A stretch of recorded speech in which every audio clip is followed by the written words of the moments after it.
Hello and welcome to ADHD Mums. This is your 10-minute reset for the week. This episode is No, I Can't Meditate. I'm too busy disassociating.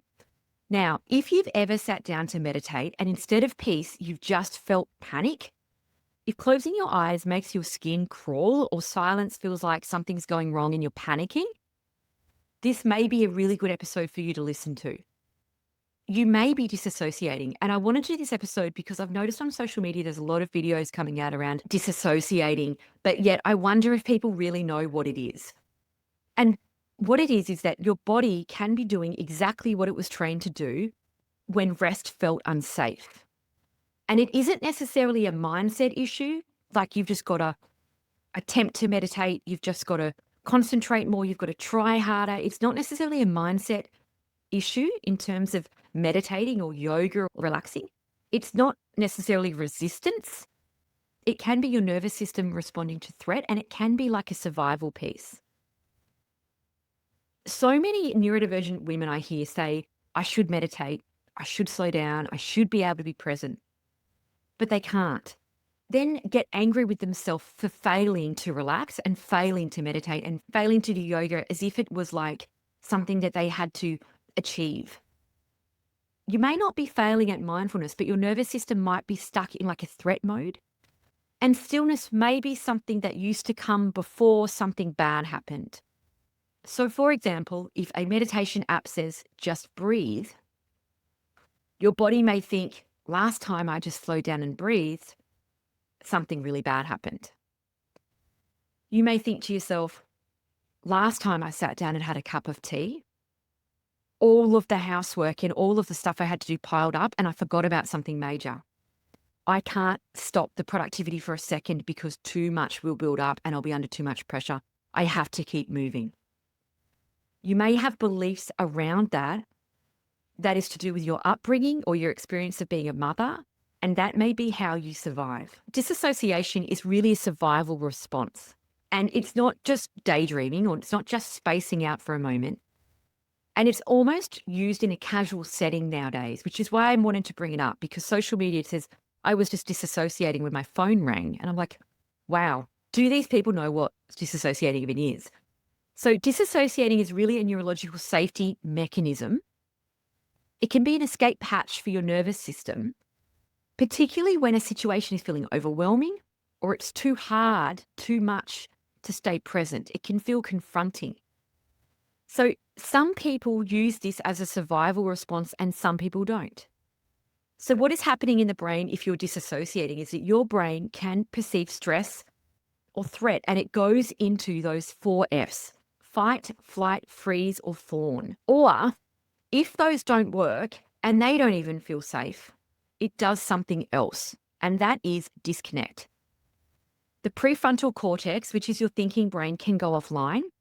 Your limbic system, which is your emotion center, can actually dim down, and your body and your brain physiologically pull back from reality to protect you by making you feel less seen.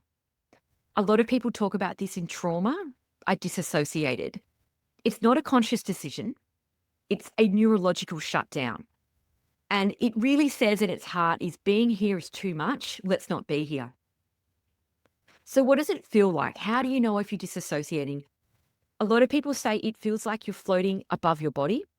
It feels like the world is a bit muted, blurry, far away. You could feel like time has vanished. You could lose time. You could feel that you're watching yourself from the outside. A lot of people have listened to the true crime when the person says, I didn't see myself murder somebody. I was watching them from a distance. You can also feel like you were performing your life, but you weren't really inside it. I've heard someone talk about it like being at a party, but through a window. So you're there, you can see it, but you're disconnected. However, you may only realize that you've been disassociating when you actually drop back in. When you drop back in after disassociating, you can feel like a crash of emotion, exhausting, panic, because it's kind of like if you're watching the party from the window and then you just dropped into the party in the center of it, you're like, whoa. There's been no gear up to walking inside the party, taking the drink, seeing the people. You're just right in the middle of the dance floor straight up. So it can feel really jarring if you come back in from a disassociation. So what does it look like in kids? Kids will disassociate, that's for sure. Neurodivergent children, particularly at school, a lot of teachers don't know what a disassociated child looks like. Now, it can be really labeled as like zoning out, not paying attention, being lazy, being in their own world. That may have been said about you when you were at school, or it might have been said about your own child. You might be looking at a child that stares at you while you're speaking, but doesn't respond. Maybe a child that goes limp, they're emotionally flat during like a conflict. Maybe you're trying to talk to them about something, they're like not there. You may have a child that's like a robot, they're like so compliant, you just tell them they nod blankly, or they could be like eerily still. Or your child could be completely numb and then suddenly they erupt and they've just come back in. At school, a lot of people will talk about refusing to participate, non-participation, daydreaming. So at home, it might look like your child's ignoring you, but inside the nervous system of anybody who's disassociated, it's like a big red button of too much and they just press it like a buzzer and they're out. Not everybody does this. This is a particular response that some people do and some people don't. But it's definitely not voluntary. So when you see social media like, I just disassociated, that could have happened, but it's unconscious. So for example, let's talk about real life. I don't know if you've ever been to a yoga class or a meditation where they often talk about letting go. They might talk about just be still. And maybe you're somebody who's tried to meditate, the dog started barking, the child was in the next room, crashing Lego at the wall, and your brain is not quiet. Maybe it's like sprinting. You may be thinking about emails that you didn't reply to, something that your child's teacher said last week, something that was emotionally neglectful to a friend back in 2014. And then the voice said, just let go.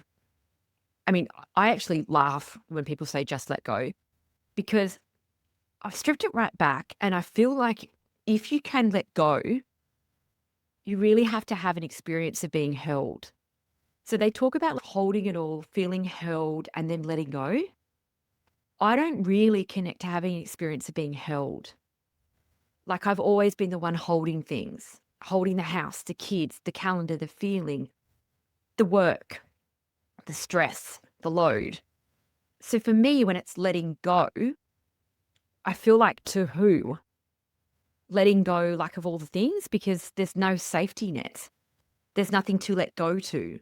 And for me, that's a real block of letting go because I don't feel like I can let go because there's no net to let it go to. So when people talk about letting go, it sounds really simple and but it actually requires a feeling of being safe enough to stop controlling and hanging on to. A lot of us late diagnosed neurodivergent women are also high responsibility, high functioning women, and safety hasn't always existed. Letting go isn't just relaxing, and allowing your guard down mentally, emotionally, physically doesn't feel possible. So if you've always been the one that keeps things running, you've learnt that being calm leads to being blindsided, or you forget something, you've got to stay on. Maybe you survived a lot of near misses with your kids and you don't feel like you can switch off, or maybe you switched off one time and something nearly happened to them and you don't feel like you could be not on for a second. Stillness might not feel safe. It can feel exposed, like dropping the ball, dropping the armor. There's no one there to catch you. Particularly if you're a single mum, I can't even imagine how that would feel. So what happens if you can't let go? Your body can really stay braced, your brain can keep scanning, and your nervous system can really interpret calm as like unfamiliar or unsafe.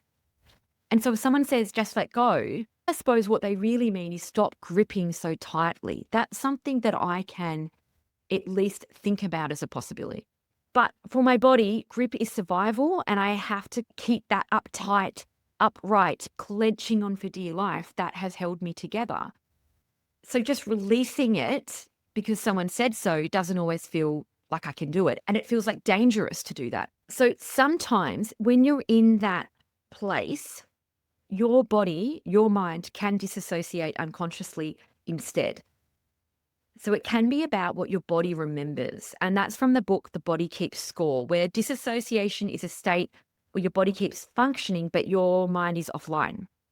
So it can protect, be strategic or automatic, and you can learn to disconnect to cope with that. A child could do that because of an overstimulated classroom, unpredictable parents, masking, exhaustion can disassociate people.